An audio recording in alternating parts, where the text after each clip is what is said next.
In every corner of the world, the wild still moves. The tiger lives by power and patience.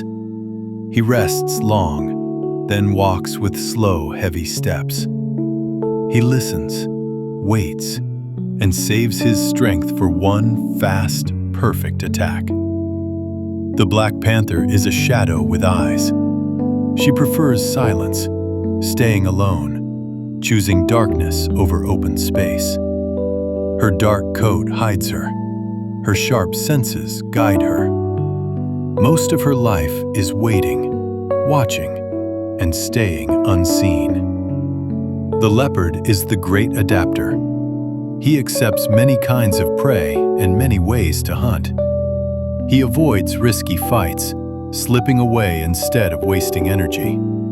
For him, survival is about being flexible, not proud. And the fox? The clever scout. She is always curious, always testing, always learning.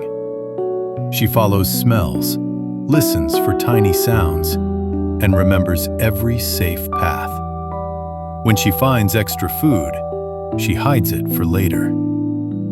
4 different hunters, 4 different styles, but their rules are the same. Stay hidden, stay fed, protect the young, avoid danger. While human life rushes on, the old animal rhythm continues, quietly, just out of sight.